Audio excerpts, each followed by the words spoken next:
السلام علیکم ورحمۃ اللہ وبرکاتہ۔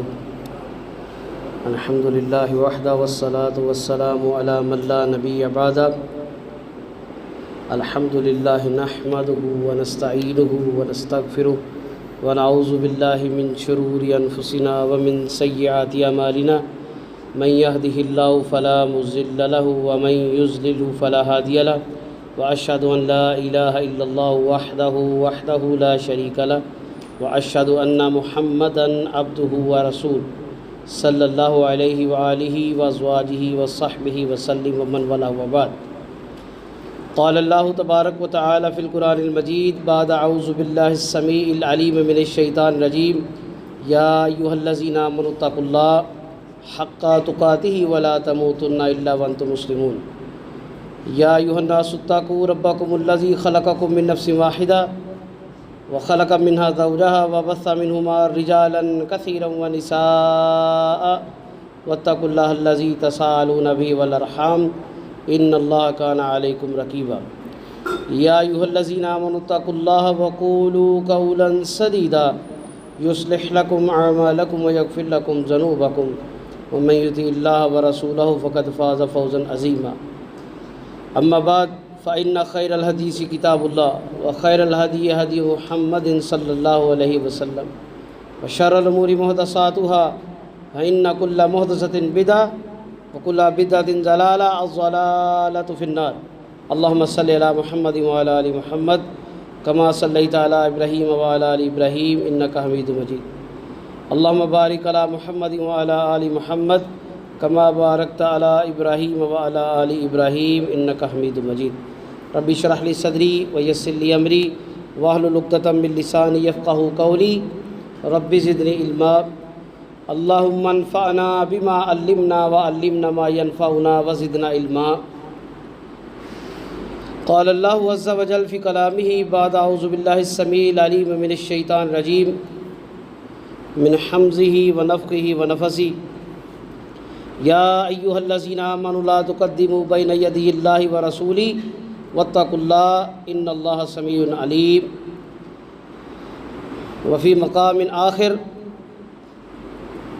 قال اللہ عز وجل یوفون بالنذر ویخافون یوما کان شرہ مستطیرا۔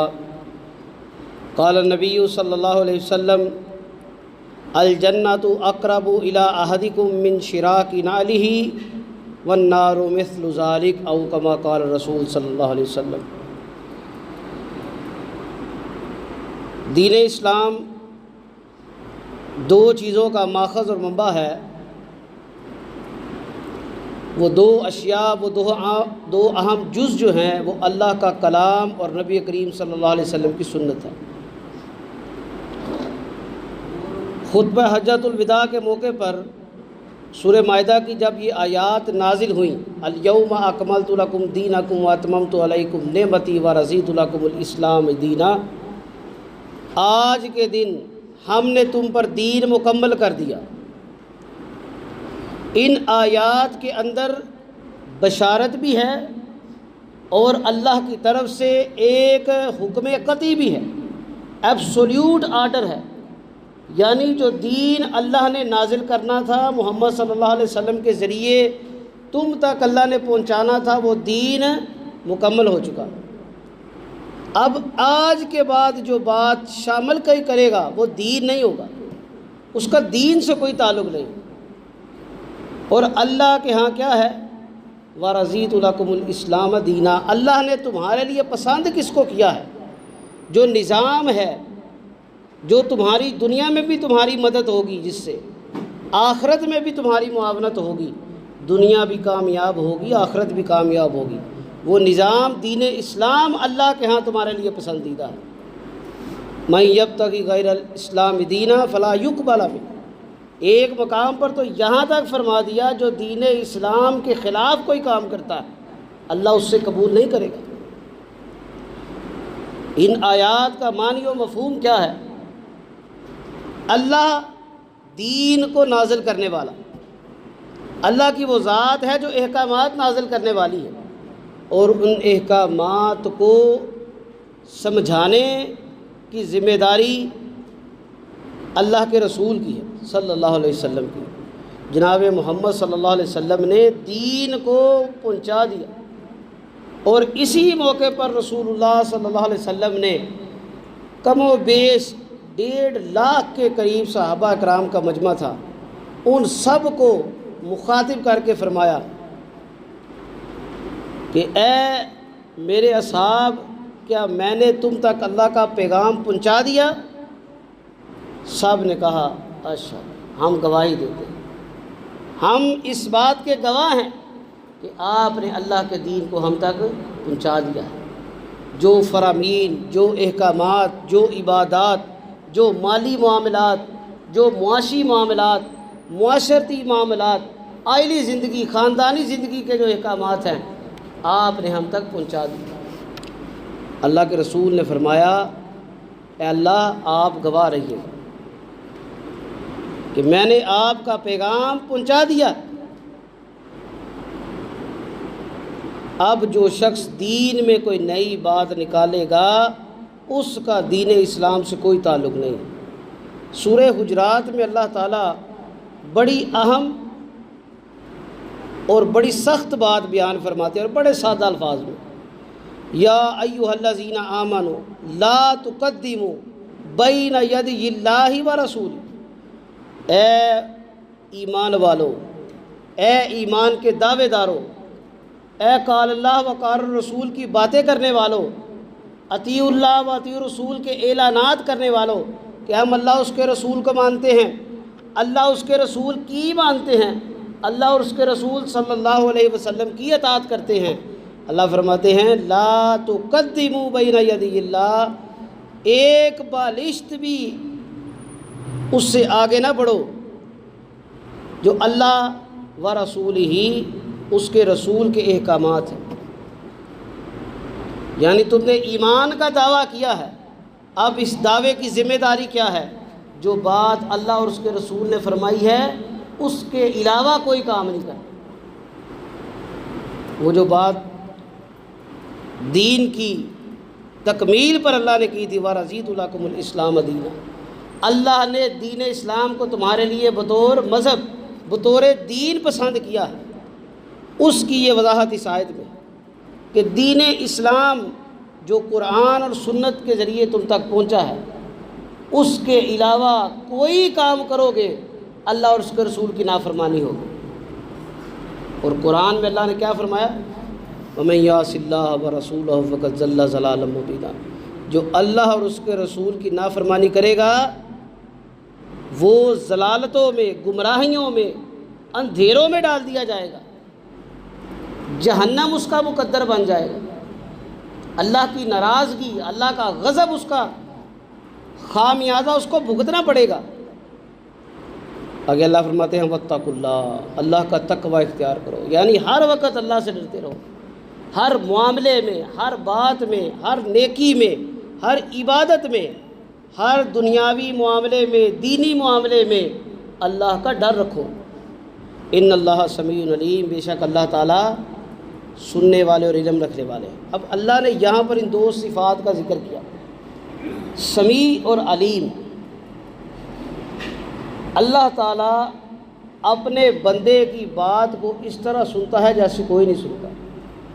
اس کی ایک مثال سورہ مجادلہ،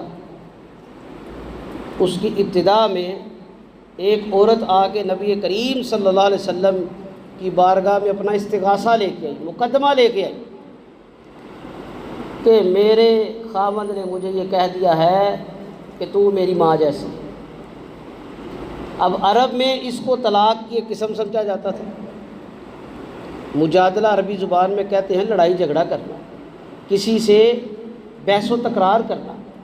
وہ استغاثہ لے کے آئی، اللہ کے رسول خاموش، کیونکہ اس وقت کوئی احکامات نازل نہیں تھے۔ سورہ مجادلہ نازل ہوئی، اس میں احکام آ گئے، جو لوگ اپنی بیویوں کو ماں یا بہن غلطی سے کہہ بیٹھتے ہیں ان کی مائیں اور بہنیں نہیں بن جاتی۔ اب سیدہ عائشہ فرماتی ہیں اس صورت کے شان نزول میں، کہتی ہیں کہ مجھے اللہ کی ذات سمیع کا منظر جو ہے نا وہ نظر آیا کہ میں بھی اس حجرے میں موجود ہوں، وہ عورت رسول مکرم صلی اللہ علیہ وسلم سے اپنی بات کر رہی ہے، اتنی آہستگی کے ساتھ اپنا مقدمہ پیش کر رہی ہے کہ مجھے نہیں پتہ وہ کیا کہہ رہی ہے، اتنی سمجھ آ رہی ہے کہ کسی بات میں بحث و تکرار ہو رہی ہے۔ چھوٹا سا حجرہ تھا اما عائشہ صدیقہ مطہرہ رضی اللہ عنہا کا، لیکن اللہ نے اس کی بات سنی۔ اور سورہ نمل میں اللہ نے ایک چھوٹی مخلوق کا تذکرہ کیا ہے جو چیونٹی ہے، نمل جسے کہا ہے۔ جناب سلیمان علیہ السلام جب ایک وادی سے ان کا گزر ہوا، ان کے ساتھ ان کے لشکر، انسانوں کے، جنات کے، جو ان کی مخلوقات تابع تھی، جب ان کا لشکر گزر رہا تھا تو ایک چیونٹی نے دور سے دیکھا، دیکھ کر کہتی ہے کہ اے چونٹیوں کی جماعت، اپنے بلوں میں چلی جاؤ، اپنے بلوں میں چلی جاؤ، اپنے گھروں میں چلی جاؤ، مسکنکم، اپنے مساکن میں چلی جاؤ، رہنے والی جگہوں میں۔ وہ جو لشکر سلیمان کا آ رہا ہے وہ بڑا شان و شوکت والا ہے، بڑے اس میں جانور ہیں، بڑے لوگ ہیں، یہ نہ ہو کہ ان کے پاؤں تلے تم روند کے مر جاؤ، اپنی جان گنوا بیٹھو۔ اب اللہ نے جناب سلیمان علیہ السلام کو یہ معجزہ عطا کیا تھا کہ وہ انسانوں کے علاوہ جانوروں کی باتیں بھی سمجھتے تھے۔ تو قرآن کریم کے اندر ہیں الفاظ ہیں فضاحک، وہ مسکرا دیے، یعنی بے ساختہ بندہ کسی کی بات سن کے ہنس نہیں پڑتا جیسے، اور انہوں نے اللہ کا شکر ادا کیا کہ یہ اللہ کا فضل ہے۔ یہاں پر بھی اللہ کی ذات سمیع کا ایک مظہر کہ اللہ تعالیٰ چھوٹی سے چھوٹی چونٹی کی بات بھی سننے والا ہے۔ اللہ کو کم سے سلیمان علیہ السلام نے سنی ہے نا، اگر نہ ہوتا تو وہ نہ سنتے۔ اللہ نے ان پر وہ رکاوٹیں حائل جو تھی وہ ختم کر دی، چھوٹی سے چھوٹی مخلوق، جنات، حشرات، حیوانات، ان کی زبانیں وہ سمجھتے تھے۔ تو اللہ یہی بات فرماتے ہیں کہ اپنے معاملات میں اللہ اور اس کے رسول کی نافرمانی نہ کرو، اللہ اور اس کے رسول کے احکام سے آگے نہ بڑھو، اللہ کا تقوی اختیار کرو، اللہ سے ڈرتے رہو۔ کیوں ڈرنا ہے؟ کیونکہ اللہ تعالیٰ سننے والا اور علم رکھنے والا، جو کچھ تم کہتے ہو نا اللہ وہ سن رہا، اور اللہ کو علم ہے کہ تمہاری نیت کیا ہے۔ علیم بذات الصدور، یہ اللہ کی ایک صفت ہے، قرآن میں اس کا تذکرہ ہے کہ وہ دلوں کے حال کو جاننے والا، جو کچھ دل میں ہے۔ اب میرے دل میں کیا خیال ہے اللہ جانتا ہے، آپ کے دل میں کیا ہے، کسی کے لیے کوئی خیر ہے، شر ہے، حسد بغض ہے، یا محبت، احسار اور قربانی کا جذبہ ہے، یہ کوئی دکھا تو نہیں سکتا نا۔ اور یہ ایسی کیفیت ہے، اگر کسی انسان کا سینہ چیر بھی دیا جائے، اس کا دل بھی باہر نکال لو، تو کبھی پتہ نہیں لگ سکتا کہ سامنے والے کے لیے اس کے جذبات کیا ہیں، لیکن اللہ ان کو جاننے والا۔ اللہ آگے فرماتے ہیں یا ایھا الذین آمنوا لا ترفعوا اصواتکم فوق صوت النبی، اے ایمان والو اپنی آوازیں نبی کی آواز سے اونچی نہ کرو، ولا تجہروا لہ بالقول کجہر بعضکم، اور انہیں اس طرح آپس میں نہ پکارو، آوازیں لگاؤ جس طرح تم ایک دوسرے کو آوازیں لگاتے ہیں۔ لبعض ان تحبط اعمالکم وانتم لا تشعرون، اور یہ نہ ہو کہ ان اعمال کی وجہ سے تمہارے اعمال، تمہاری نیکیاں برباد کر دی جائیں، ختم کر دی جائیں، اور تمہیں اس کا شعور ہی نہ ہو۔ اب دوسری آیت جو سورہ حجرات کی ہے، اس میں یہ ادب سکھایا گیا ہے کہ جناب محمد صلی اللہ علیہ وسلم کے آگے اپنی آواز کو پست رکھنا ہے، اور آپ کو اس طرح مخاطب نہیں کرنا جس طرح ہم آپس میں ایک دوسرے کو مخاطب کرتے ہیں۔ اپنے معززین، یہاں تک کہ اپنے والدین اور بڑوں سے بھی کئی گنا بڑھ کے ادب کرنا ہے رسول مکرم صلی اللہ علیہ وسلم کا۔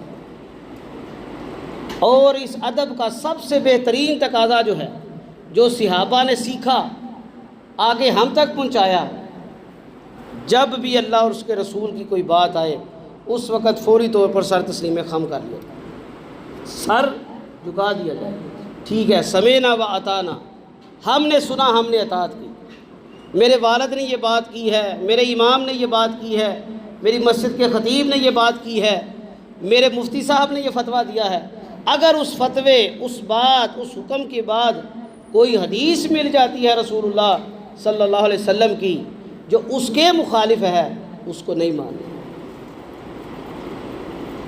4 مشہور ائمہ جن کا تقریباً ہر کوئی ایک کو پتہ ہے، امام ابو حنیفہ رحمہ اللہ، امام مالک رحمہ اللہ، امام شافعی رحمہ اللہ، امام احمد رحمہ اللہ، یہ 4 امام ہیں حدیث اور فقہ کے۔ آگے ان کے شاگردوں نے احادیث کی کتابیں، تفسیر کی کتابیں، دین کے خدمت میں بڑا کام کیا۔ عام مسلمانوں کو بھی ان کا پتہ ہے۔ ان 4 ائمہ کا یہ متفقہ فیصلہ ہے، ان کے احکامات ہیں۔ اور شاہ ولی اللہ محدث دہلوی نے حجت اللہ بالغہ میں ان کے اقوال ذکر کیے۔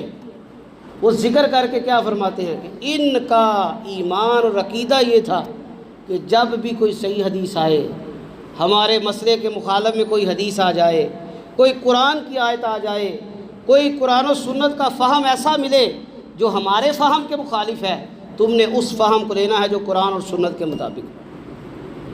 یہ نہیں دیکھنا کہ جی برِ صغیر میں امام ابو حنیفہ کے ماننے والے بہت زیادہ ہیں، جی عرب کے اندر امام احمد ابن حنبل اور امام شافعی کے ماننے والے بڑے ہیں، جی کچھ حصے میں امام مالک کے ماننے والے بڑے ہیں، اس لیے ان کی بات کو مانا جائے گا۔ بات مانی جائے گی تو صرف اللہ اور اس کے رسول کی۔ اور ایک موقع پر سیدنا امام مالک رحمہ اللہ علیہ مسجد نبوی کے صحن میں آپ درس حدیث دے رہے ہیں۔ امام مالک کو امام مدینہ بھی کہا جاتا تھا۔ امام مالک کے شاگرد امام شافعی ہیں، امام شافعی کے شاگرد امام احمد ابن حنبل ہیں، امام احمد ابن حنبل کے شاگرد امام بخاری، امام مسلم، امام ابو داؤد، نسائی، ابن ماجہ، جو حدیث کی 6 کتابیں ہیں نا، یہ امام احمد بن حنبل کے شاگرد اور ان کے شاگردوں کے شاگرد۔ امام مالک حدیث پڑھا رہے ہیں، حدیث پڑھاتے ہوئے اپنے شاگردوں کو مخاطب کر کے فرماتے ہیں کہ لوگوں، دنیا میں ہر انسان کی بات کو قبول بھی کیا جا سکتا ہے اور ٹھکرایا بھی جا سکتا ہے، رد بھی کیا جا سکتا ہے۔ نبی کریم صلی اللہ علیہ وسلم کی قبر مبارک کی طرف اشارہ کر کے فرماتے ہیں، یہ جو صاحب قبر ہیں، یہ جو ہستی ہیں، سوائے ان کی بات کے، ان کی بات جب آئے گی تو ساری باتیں رد ہیں۔ وہ کوئی صحابی کی بات ہے، کسی تابعی کی بات ہے، کسی تبع تابعی کی ہے، کسی امام کی ہے، محدث کی ہے، مفسر کی ہے، مفتی کی ہے، جہاں پر قال الرسول صلی اللہ علیہ وسلم آ جائے کہ اللہ کے رسول نے یہ فرمایا، اللہ کے رسول نے یہ حکم دیا، اللہ کے رسول نے یہ کر کے دکھایا، اللہ کے رسول نے اس کی اجازت دی، جب یہ بات آئے گی تو باقی دنیا کی ہر ہستی کی بات ناقابل قبول ہے۔ اس کی عزت اپنی جگہ، اس کا مقام اپنی جگہ، لیکن بات کی قبولیت کس کی ہے؟ جناب محمد صلی اللہ علیہ وسلم۔ اور یہ جو بات اللہ سورہ حجرات میں فرما رہے ہیں کہ تم اپنی آوازوں کو رسول اللہ صلی اللہ علیہ وسلم کی آوازوں سے اونچا نہ کرو، اس کا محدثین نے، علماء نے، جمہور نے یہ معنی بیان کیا ہے کہ رسول اللہ صلی اللہ علیہ وسلم کی زندگی میں اور آپ کی حیات مبارکہ کے بعد کوئی بھی بات جو رسول اللہ کی ہم تک پہنچتی ہے، اگر ہم اس کے خلاف کوئی معاملہ کریں گے تو ہم اس آیت کی زد میں آ جائیں گے۔ اور اس کا نقصان کیا ہے؟ ان تحبط اعمالکم وانتم لا تشعرون، کہ تمہارے اعمال برباد نہ کر دیے جائیں، زیرو ہو جائے تمہارا کھاتا۔ کتنی پریشانی کی بات ہو، ایک انسان پوری زندگی محنت کرے، اس نے لاکھوں کروڑوں جمع کیے ہیں، اس کے بینک میں کروڑوں کا بیلنس ہے، اس کے نام پر لاکھوں کروڑوں کی جائیداد ہے، ایک صبح وہ اٹھے پتہ چلے اس کا بینک بیلنس زیرو۔ اس کی جو زمینیں ہیں، اس کی زمینوں کے کاغذات گورنمنٹ نے ضبط کر لیے، بھائی تو نے غلط جگہ پر زمین بنائی ہے، جو گاڑیاں، جو سواریاں تیری تھی گورنمنٹ نے پلچ کر لی ہیں، تو نے کرپشن کی ہے، تو نے حرام کے ذریعے غیر قانونی طریقے سے یہ چیزیں بنائی ہیں۔ ایک رات پہلے وہ ارب پتی تھا، آج وہ فرش پر آ گیا ہے، اس کو کیسا محسوس ہو؟ یہ دنیا کے مال کی مثال اس لیے دی ہے کیونکہ ہماری نظر میں مطمع نظر کامیابی کا جو ہے وہ کیا ہے؟ دنیا کا مال ہے۔ جس کے پاس پیسے نہ ہوں، اپنی رہائش نہ ہو، اچھی سواری نہ ہو، لوگ اس سے بات نہیں کرتے اچھے طریقے سے۔ کئی لوگ تو سلام کا جواب نہیں دیتے۔ نبی کریم صلی اللہ علیہ وسلم نے فرمایا آدھے ہاتھ سے مصافحہ کرنا یہ منافق کی نشانیوں میں سے۔ ایسے بھی مسلمانوں کو دیکھا ہے کہ جو غریب مسلمان آئے گا یا جو کم حیثیت والا ہے اس سے یہ اگلے پنجوں کے ساتھ سلام لے کے ہاتھ پیچھے کر لیں۔ حالانکہ اس مصافحے کا مقصد کیا تھا کہ آپ جب کسی کا ہاتھ پکڑ کے سلام لیتے ہیں آپ اپنی اس کے ساتھ محبت کا اظہار کرتے ہیں۔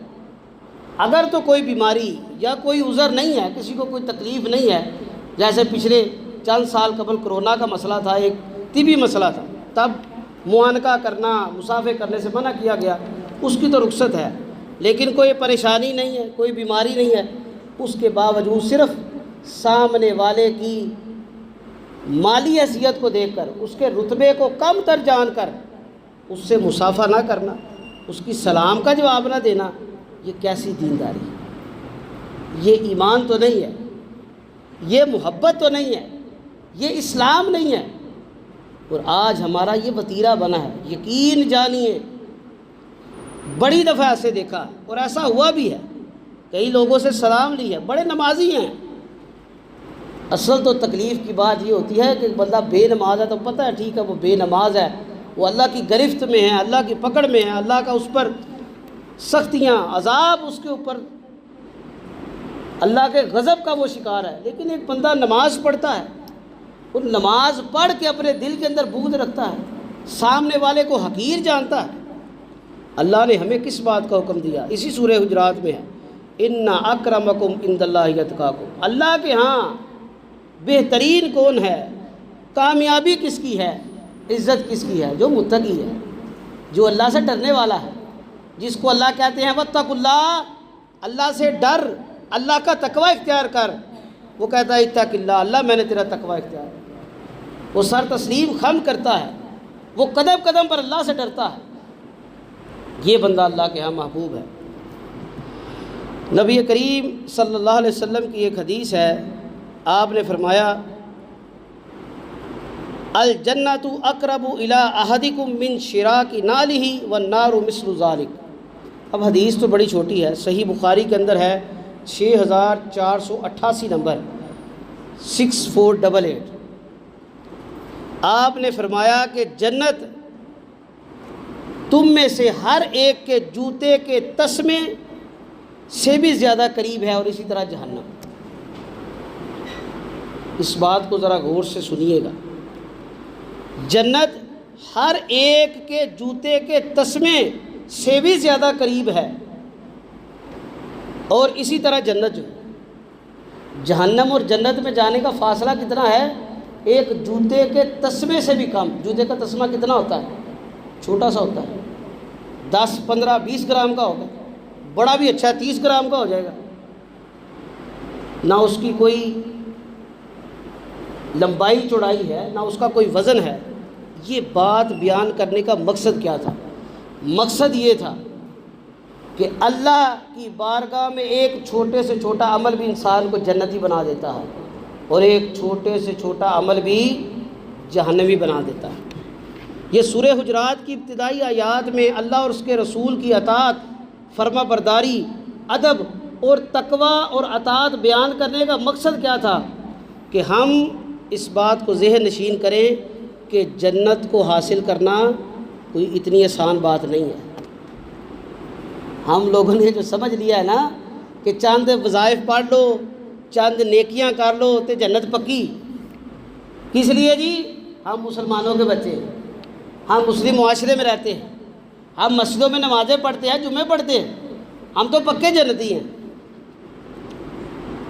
یہ اسلام کی ابتدا میں ہم کھڑے ہیں، حد میں کھڑے ہیں، اصل معاملہ تو آگے چل کے آنا ہے۔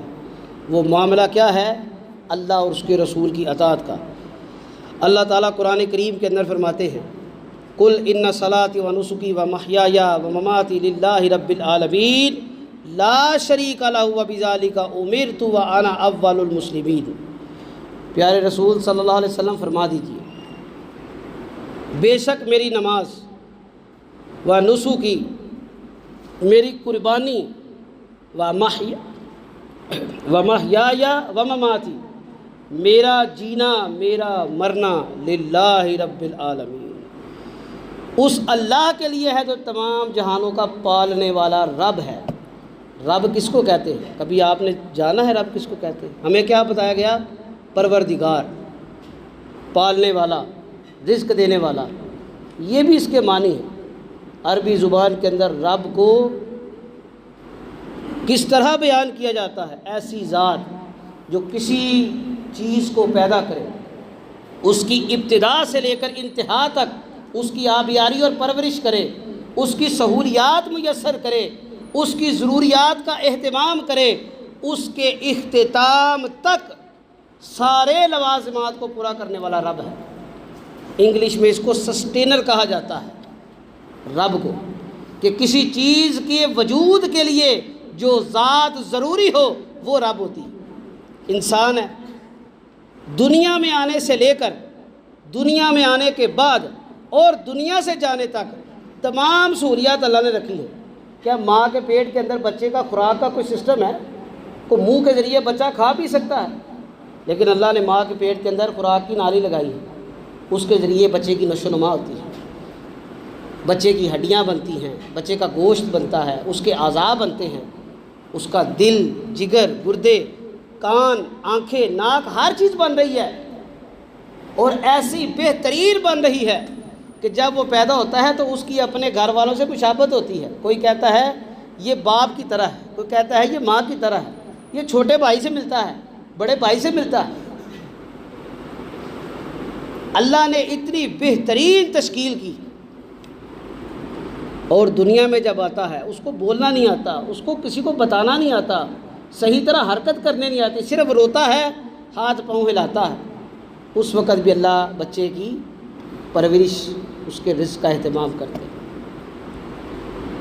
تو اللہ کے نبی کو یہ حکم ہوا کہ آپ فرما دیجئے میری نماز، میری قربانی، میرا مرنا، میرا جینا، یعنی میرا دنیا میں آنا، دنیا سے جانا، دنیا کے سارے معاملات کس کے لیے ہیں؟ اس اللہ کے لیے جو تمام جہانوں کا رب ہے۔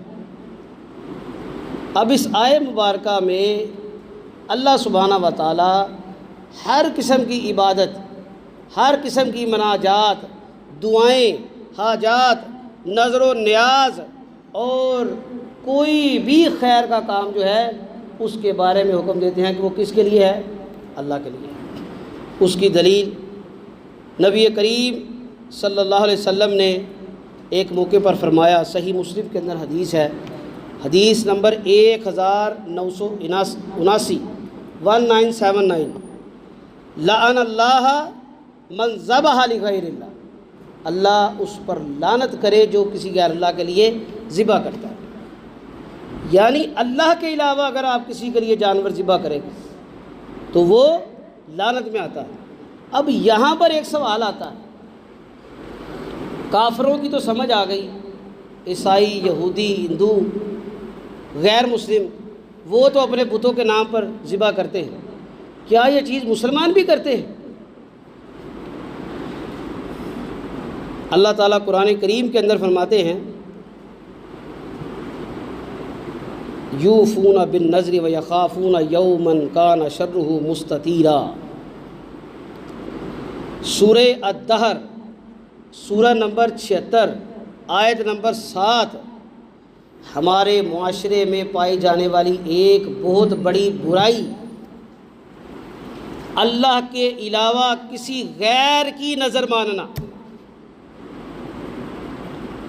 وہ کوئی صحابی ہے، اہل بیت ہے، کوئی اللہ کا نیک بندہ ہے، کوئی بھی ہے، کوئی ولی ہے، اگر اس کے نام کی آپ نظر و نیاز بنا کر تقسیم کرے، اس میں معاون ہوں، اس کو کھائیں، اس کی دل جوئی کریں، اس کو اللہ نے حرام قرار دیا ہے۔ اللہ فرماتے ہیں یوفون بالنذری، اللہ کے بندے کون ہیں؟ جو اللہ کے لیے خالص نظر و نیاز کرتے ہیں، اللہ کی نیاز کرتے ہیں، اللہ کی نظر اور منتیں مانگتے ہیں، اسی کے لیے پورا کرتے ہیں۔ وَيَخَافُونَ يَوْمًا كَانَ شَرُّهُ مُسْتَطِيرًا، اور اس دن سے ڈرتے ہیں جس کی سختی پھیل جانے والی ہے، یعنی ایسا دن جس کی ہولناکی ہر ایک پر ہے۔ وہ دن کون سا ہے؟ یوم القیامہ، یوم الدین، حساب کتاب کا دن ہے، قیامت کا دن ہے۔ اللہ کے بندے صرف اللہ کی عبادت کرتے ہیں، اللہ کی نظر و نیاز مانگتے ہیں۔ اللہ تعالیٰ قرآن کریم کے اندر دوسری جگہ فرماتے ہیں وَلْيُوفُوا نُذُورَهُمْ، اللہ کے بندوں کی نشانی کیا ہے؟ سورہ حج سورہ نمبر 22 آیت نمبر 29، اللہ کے بندوں کی نشانی کیا ہے؟ کہ وہ جو نظریں مانتے ہیں، اللہ کی نظر مانتے ہیں، اس کو پورا کرتے ہیں۔ نبی مکرم صلی اللہ علیہ وسلم نے فرمایا من نظر ان یطیع اللہ، جس نے بھی یہ نظر مانی کہ وہ اللہ کی اطاعت کرے گا، فلیطعہ، ومن نظر ان یعصی اللہ فلا یعصی، جس نے بھی یہ نظر مانی کہ وہ اللہ کی اطاعت کرے گا، یعنی کوئی نیکی کا کام کرے گا، جی میرا فلاں کام ہو جائے تو اللہ کے راستے میں یہ رزق بانٹوں گا، یہ دیگ بانٹوں گا، یا کسی کو کھانا کھلاؤں گا، راشن تقسیم کروں گا، کسی کی مدد کروں گا، یا کوئی نوافل ادا کروں گا، کسی بھی قسم کی منت مانگنا، نظر ماننا، یہ اگر اللہ کے لیے ہے تو نبی کریم نے فرمایا کہ اس کو فوری طور پر فَلْيُطِعْهُ، حکم دیا کہ اس کو پورا کرو۔ وَمَن نَظَرَ أَن يَعْصِيَ اللَّهَ، اور جو اللہ کی نافرمانی کی نظر مانے، فَلَا يَعْصِهِ، تو بس اس کو چاہیے کہ ایسی نافرمانی والی نظر سے رک جائے۔ اب یہاں پر ایک سوال پیدا ہوتا ہے، یہ حدیث صحیح بخاری میں ہے 6696، 6696 نمبر حدیث ہے، کہ کوئی بندہ اللہ کی نافرمانی کی نظر بھی مانگ سکتا ہے۔ اس کا ذکر امام احمد ابن حنبل رحمہ اللہ علیہ نے ایک کتاب ہے از کتاب الزہد کے اندر اس کا ذکر کیا۔ فرماتے ہیں کہ پہلی قوموں میں دو لوگوں کا گزر ایک بستی پر سے ہوا۔ اب اس بستی کے اندر ایک بت تھا، غیر اللہ تھا، اس کی وہ عبادت کرتے تھے، اللہ کے علاوہ انہوں نے معبود بنایا ہوا تھا۔ ان کا یہ اصول اور قاعدہ تھا کہ جو بندہ بھی اس راستے سے جائے گا، پہلے کوئی چڑھاوا، کوئی نظر، کوئی منت مانگ کے چڑھاوا چڑھائے گا تو پھر جائے گا، اس کے بغیر نہیں جانے دینا۔ پہلے شخص کو کہا، اس نے کہا جی کوئی حل نہیں، اس نے کہا میرے پاس تو کچھ نہیں ہے، تو انہوں نے کہا بے شک ایک مکھی ہی تو چڑھاوا چڑھا دے۔ کیا چیز؟ ایک مکھی، چھوٹا سا جانور جسے ہم بڑا حقیر اور معمولی جانتے ہیں، اس نے وہ چڑھاوا چڑھایا، وہ گزر گیا۔ نبی مکرم نے فرمایا کہ وہ شخص مکھی کے چڑھاوے کی وجہ سے جہنم میں چلا گیا۔ ایک چھوٹی مکھی جو حلال جانور بھی نہیں ہے، اللہ کے علاوہ کسی غیر اللہ کو اگر تو نے چڑھا دی، تیری نیت بھی نہیں تھی، لیکن مجبوری میں، علاقائی رسم کے تقاضے میں، لوگوں کو دیکھا دیکھی تو نے یہ عمل کیا، تو وہ جہنم میں لے جانے والا بن جائے گا۔ دوسرا شخص جو ہے اس نے کہا کہ نہیں، میں خالص ایک اللہ کی عبادت کرنے والا ہوں، نظر، نیاز، قربانی، چڑھاوا، خیر، سب کچھ اس اللہ کے لیے ہے۔ انہوں نے کہا کہ اس طرح نہیں جانے دیں گے، پھر تجھے جان سے جانا پڑے گا، مارنا ہے تو مار دو، مارنا ہے تو مار دو، لیکن میں غیر اللہ کی کوئی نظر و نیاز نہیں کروں۔ انہوں نے اس کو قتل کر دیا۔ نبی کریم صلی اللہ علیہ وسلم نے فرمایا کہ اللہ نے اس شخص کو جنت میں داخل کر دیا۔ یہ اتنا اہم معاملہ ہے، وہ جو رسول اللہ صلی اللہ علیہ وسلم کے اوپر حدیث میں نے پڑھی ہے کہ جوتے کے تسمے سے بھی زیادہ قریب ہے جنت اور جہنم۔ ایک شخص نے مکھی کا چڑھاوا معمولی سمجھ کے چڑھایا، وہ جہنمی ہو گیا۔ ایک شخص نے اس سے اپنے آپ کو بچا لیا، کس لیے کہ کہیں یہ میرا عمل اللہ کو ناراضگی والا نہ لگے، کہیں یہ شرک میں نہ آ جائے، اللہ نے اس کو جنت میں داخل کر دی۔ نبی کریم صلی اللہ علیہ وسلم کے صحابی ثابت بن ضحاک رضی اللہ تعالی عنہ بیان کرتے ہیں، ایک شخص بوانا کے مقام کے قریب آیا، نبی کریم صلی اللہ علیہ وسلم پر اس نے سوال کیا کہ اللہ کے رسول، میں نے اس مقام پر ایک اونٹ ذبح کرنے کی منت مانگی تھی۔ اب ہم لوگ کہتے ہیں جی فلانی جگہ پر قربانی ہو رہی ہے، تو کیا مسئلہ، اللہ کے نام پر ذبح ہو رہا ہے، اس میں کیا قباحت ہے؟ بھائی اللہ کا نام تو لیا جا رہا ہے نا۔ اب اس حدیث کو ذرا سنیے، نبی کریم صلی اللہ علیہ وسلم نے اجازت نہیں دی، آپ نے دو سوال کیے۔ هل كان فيه وثن من اوثان الجاہلیت یعبد، پہلا سوال، کیا وہاں پر زمانہ جاہلیت کے اوثان یعنی کوئی ایسی جگہ، کوئی ایسا معاملہ ہے کہ زمانہ جاہلیت میں غیر اللہ کی عبادت ہوتی رہی ہو؟ اب اس حدیث کے ظاہری الفاظ سے تو یہ ملتا ہے وہاں پر کوئی عبادت خانہ نہیں تھا، لیکن آپ نے کہا کہ یہ بوانا کا مقام ہے، تو نے یہاں کی منت مانگی ہے۔ پہلا جواب دے، کیا اس جگہ پر اللہ کے علاوہ زمانہ جاہلیت میں کسی غیر اللہ کی عبادت نہیں ہوتی تھی؟ غیر اللہ کے لیے چڑھاوے تو نہیں چڑھائے جاتے تھے؟ صحابی رسول نے عرض کی قالوا لا، اللہ کے رسول صلی اللہ علیہ وسلم نہیں۔ آپ نے دوسرا سوال کیا، هل كان فيها عید من اعیادہم، کیا وہاں پر زمانہ جاہلیت میں جو میلے ٹھیلے، جو ان کی مذہبی خوشی کے تہوار ہوتے تھے، وہ تو نہیں ہوتا تھا؟ یہ جو ہمارے یہاں پر میلوں اور عرس کا رواج چل پڑا، اتنا نہیں پتہ، عربی زبان کے اندر عرس شادی کو کہتے ہیں، کبھی اردو زبان کو ہی پڑھ لو۔ ابھی تو ٹرینڈ ختم ہو گیا ہے، پہلے کسی زمانوں میں یہ جو لوگ شادی بیاہ کے کپڑوں کا کام کرتے ہیں، انہوں نے اپنے شاپروں پر، اپنی دکانوں پر لکھا ہوتا تھا عروسی ملبوسات، ایسے کپڑے جو شادیوں پر پہنے جاتے ہیں۔ عروس ان شادی کے تہوار کو، تقریب کو کہا جاتا ہے۔ عرس جو ہے یہ شادی سے نکلا۔ کیا آپ اللہ کے نیک بندے کی شادی بنا رہے ہیں؟ بھائی شادی تو اس کی ہوئی تھی، وہ اللہ کے حکم سے اگر ہوئی ہے تو اپنی زندگی میں کر کے چلا گیا ہے، اس نے سنت پر عمل کر کے ٹھیک ہے۔ اللہ کے رسول نے اس سے پوچھا کیا یہاں پر زمانہ جاہلیت میں جو عبادات، جو میلے ٹھیلے لگتے تھے، وہ تو نہیں ہوتا تھا؟ اس صحابی رسول نے عرض کیا اللہ کے رسول لا، یہاں پر نہیں ہوتا۔ پھر اللہ کے رسول صلی اللہ علیہ وسلم نے فرمایا، اجازت دی، اوفی بنظرک، اب تو اپنی نظر کو پورا کر۔ یعنی آپ نے اگر کوئی نیت کی ہے، کوئی نظر، کوئی منت بھی مانگی ہے نا، تو اس جگہ پہ نہیں کرنی جہاں پر غیر اللہ کی عبادت ہوتی ہے، غیر اللہ کا نام لیا جاتا ہے، یا کوئی ایسی تقریب ہوتی ہے جس کا دین سے کوئی تعلق نہیں ہے، زمانہ جاہلیت اور غیر مسلموں کی رسومات ہیں، وہاں پر یہ معاملہ نہیں کرنا۔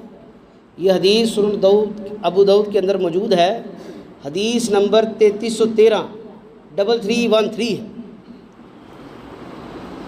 اللہ تعالیٰ قرآن کریم کے اندر فرماتے ہیں سورہ آل انعام میں، وَلَا تَأْكُلُوا مِمَّا لَمْ يُذْكَرِ اسْمُ اللَّهِ عَلَيْهِ، تمہیں اجازت نہیں ہے اور تم نہ کھاؤ جس پر اللہ کا نام نہیں لیا گیا، وَإِنَّهُ لَفِسْقٌ، اور بلا شبہ یہ بہت بڑا فسق ہے، نافرمانی کا کام ہے۔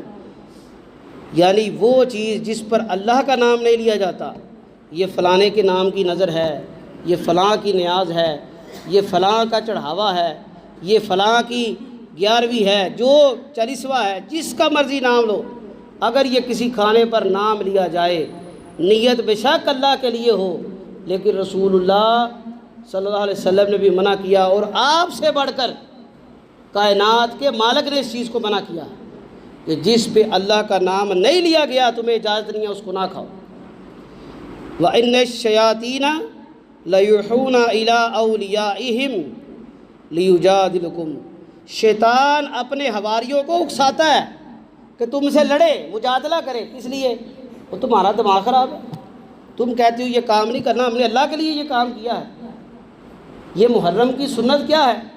پچھلے جمعہ بھی آپ کو بیان کیا تھا، صحابہ کرام، اہل بیت، جناب محمد صلی اللہ علیہ وسلم، آپ کے ازواج مطہرات یہ سب اور دین کے جتنے بھی نیک اور متقی لوگ گزرے ہیں ان ایام میں روزے رکھتے تھے۔ نبی کریم صلی اللہ علیہ وسلم سے علی رضی اللہ تعالیٰ نے پوچھا، جو شخص رمضان کے بعد کسی مہینے میں زیادہ روزے رکھنا چاہے کس مہینے میں رکھے اللہ کے رسول صلی اللہ علیہ وسلم؟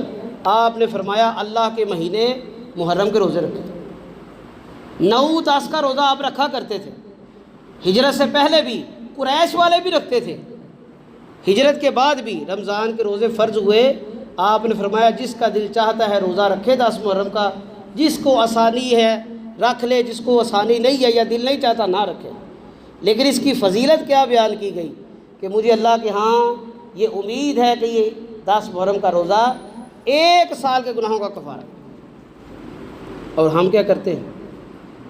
شبیلیں لگ رہی ہیں، دیگیں بانٹی جا رہی ہیں، کھیر پکا کے، چاول پکا کے، دال پکا کے، محفلیں ہو رہی ہیں، کھانے کے اہتمام ہو رہے ہیں۔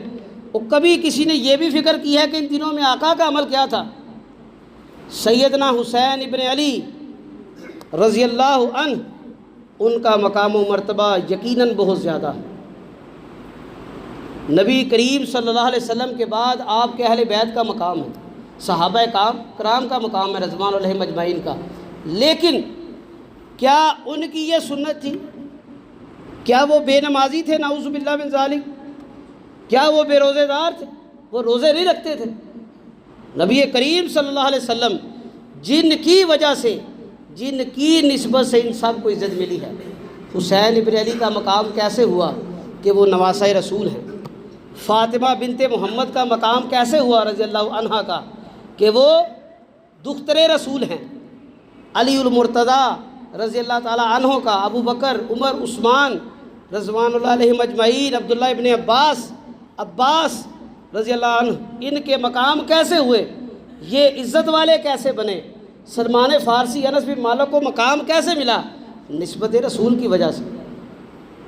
رسول کی سنت کیا ہے؟ ان دنوں میں روزہ رکھنا، ان دنوں میں اللہ کی خشیت اختیار کرنا۔ ائمہ محدثین ان 3 عشروں کی بڑی اہمیت گردانہ کرتے تھے۔ پہلا عشرہ رمضان کے آخری 10 راتیں، دوسرا عشرہ ذوالحجہ کے پہلے 10 دن، حدیث میں بڑی فضیلت ان کی بیان ہوئی، تیسرا عشرہ محرم کے پہلے 10 دن، ان میں وہ کثرت سے روزے رکھتے ہیں، اللہ سے استغفار کرتے ہیں، کیونکہ سنت رسول ہے۔ آج ہم کیا کرتے ہیں؟ ہم اس کے منافی کرتے ہیں، ہم اس کے مطابق عمل ہی نہیں کرتے۔ اور اللہ تعالیٰ کے پیارے رسول صلی اللہ علیہ وسلم نے فرمایا اب جو یہ کام کرتا ہے اس کا عمل کیا ہے؟ غیر اسلام ہے، دین سے اس کا کوئی تعلق نہیں۔ اس کی دل کی خواہش ہو سکتی ہے، علاقے کی رسم ہو سکتی ہے، اس کے کنبے قبیلے کی، اس کی ذات پات کی رسم ہو سکتی ہے، لیکن دین سے اس کا تعلق نہیں ہے۔ اور نبی کریم صلی اللہ علیہ وسلم نے فرمایا، ابراہیم بن میسرہ بیان کرتے ہیں، قال رسول اللہ صلی اللہ علیہ وسلم من وقر صاحب بدعتی فقد اعان علی ہدم اسلام، جس نے کسی صاحب بدعت کی عزت و تکریم کی۔ عزت و تکریم کیا ہے؟ کسی بدعتی کے کام کو اکنالج کرنا، اس کی تعریف کرنا، اس کی معاونت کرنا۔ اگر کوئی آپ کو لا کر دیتا ہے تو آپ کہتے ہیں ٹھیک ہے بھائی، بڑا اچھا کام کیا تم نے، اللہ تمہارا کام قبول کرے۔ کیسے قبول کرے گا؟ کیا اس کام پہ اللہ کے رسول کی سند ہے؟ اللہ کے رسول صلی اللہ علیہ وسلم نے فرمایا من احدث علیہ فی امرنا فہو رد، او کما قال رسول، جس نے کوئی ایسا کام کیا، ایسے کام کا حکم دیا، ایسا عمل کیا، ایسی بات کی جو ہم نے نہیں کی، فہو رد، وہ رد کر دی جائے گی۔ یہ اتنے سخت الفاظ ہیں، آپ کبھی کسی کو کہہ کر تو دیکھیں جا تجھے میں نے رد کر دیا، پوری زندگی آپ سے وہ سیدھے منہ بات نہیں کرے گا۔ معاملات میں، گھریلو معاملات میں، کاروباری معاملات میں نچاکی ہو جاتی ہے، لیکن آپ جب کہنا کہ تو بڑا مردود ہے، جا تجھے میں نے رد کر دیا، تیرا میں منہ نہیں دیکھوں گا، اللہ ہی اس کے دل میں رحم ڈالے سو ڈالے، وہ کبھی آپ کا منہ نہیں دیکھے گا۔ یہ وہی مردود لفظ ہے، اسی رد سے نکلا ہے۔ جو ایسا عمل کرے گا جو اللہ اور اس کے رسول نے حکم نہیں دیا، اللہ کے رسول نے نہیں کیا، اللہ کے رسول صلی اللہ علیہ وسلم فرماتے ہیں وہ رد کر دیا جائے گا۔ اور نبی مکرم صلی اللہ علیہ وسلم نے فرمایا اللہ تعالیٰ بدعتی کو یہ سزا دیتے ہیں کہ اس کی توبہ کے درمیان اس کی بدعت عائل ہو جاتی ہے۔ جب تک وہ بدعت والے عمل سے توبہ نہیں کرتا اس کی توبہ قبول نہیں ہوتی۔ تو اللہ سے دعا ہے اللہ تعالیٰ ہمیں ہر قسم کے غیر مسنون کام سے، بدعات اور خرافات سے بچنے کی توفیق عطا فرمائے، اور ایسے عمل میں معاون بننے سے بھی منع فرمائے۔ یہ جو ہم لوگ کھسیانی بلی بن کے اور میسنے بن کے چپ کر جاتے ہیں نا کہ جی کوئی بات نہیں ہے اللہ کے نام پہ ہو رہا ہے، بھائی اللہ کے نبی کو نہیں پتہ تھا یہ اللہ کے نام پہ کیا کیا ہونا ہے۔ ایک طرف ہم کہتے ہیں کہ اللہ نے اپنے نبی کو قیامت تک کے جو معاملات ہیں ان کا علم دے دیا، اور دوسری طرف ہمارا عمل کیا ہے، جی یہ بھی نیک عمل ہے لیکن اللہ کے نبی نے نہیں کیے۔ کیا نعوذ باللہ نبی نے دین چھپایا ہے؟ کیا نعوذ باللہ نبی کو ان نیکیوں کا نہیں پتہ تھا؟ سب جانتے تھے۔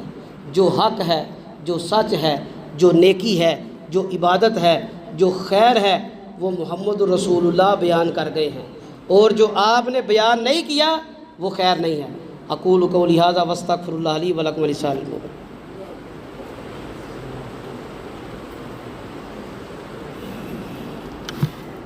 ان الحمد للہ نحمدہ ونستعینہ ونستغفرہ ونعوذ باللہ من شرور انفسنا ومن سیئات اعمالنا من یہدہ اللہ فلا مضل لہ ومن یضللہ فلا ہادی لہ واشہد ان لا الہ الا اللہ وحدہ لا شریک لہ واشہد ان محمدا عبدہ ورسولہ صلی اللہ علیہ وآلہ وسلم۔ قال اللہ تبارک و تعالی فی القرآن المجید بعد اعوذ باللہ السمیع العلیم من الشیطان الرجیم یا ایھا الذین آمنوا اتقوا اللہ وقولوا قولا سدیدا یصلح لکم اعمالکم ویغفر لکم ذنوبکم ومن یطع اللہ ورسولہ فقد فاز فوزا عظیما۔ اللہم صلی علی محمد وعلی آل محمد کما صلیت علی ابراہیم وعلی آل ابراہیم انک حمید مجید۔ اللہم بارک علی محمد وعلی آل محمد کما بارکت علی ابراہیم وعلی آل ابراہیم انک حمید مجید۔ اللہم اعز الاسلام والمسلمین، اللہم ذل الشرک والمشرکین، اللہم دمر اعداء الدین، اللہم نصر من نصر دین محمد صلی اللہ علیہ وآلہ وسلم۔ اے اللہ جتنے مسلمان پریشان حال ہے اللہ ان کی پریشانیاں دور فرما۔ اے اللہ فلسطین میں، کشمیر میں، پاکستان میں جہاں پر بھی مظلوموں پر ظلم ہو رہا ہے اللہ ان کی مدد فرما۔ اللہ ظالموں کو ہدایت عطا فرما۔ اللہ آپ نے اگر ان کے نصیب میں ہدایت نہیں لکھی اللہ انہیں نشان عبرت بنا۔ بے اولادوں کو اولاد عطا فرما، جن کو اولاد دی ہے اللہ سب سے پہلے والدین کو نیک صالح اور فرما بردار مسلمان بنا، اس کے بعد صاحب اولاد لوگوں کی اولادوں کو نیک صالح اور فرما بردار مسلمان بنا۔ اے اللہ جو ایمان کی حالت سے اس دنیا سے چلے گئے ہیں اللہ تمام کی کامل بخشش اور مغفرت فرما، ان کی قبروں کو جنت کے باغات میں سے ایک باغ بنا دے۔ اے اللہ ہمیں بھی موت کی تیاری کی توفیق عطا فرما۔ اے اللہ ہمارے پچھلوں کا، ہمارے آنے والی نسلوں کا اللہ سب کا آسان حساب فرمانا۔ اے اللہ جو حاجات، مناجات، ضروریات آپ کی بارگاہ میں لے کے آئے ہیں اللہ قبول و منظور فرما۔ اے اللہ جو مانگا، جس کی استدعا کی اللہ وہ بھی عطا فرمانا، جو نہیں مانگ سکے ہمارے حق میں بہتر ہے اللہ وہ بھی عطا فرمانا۔ سبحان ربک رب العزت عما یصفون وسلام علی المرسلین والحمد للہ رب العالمین۔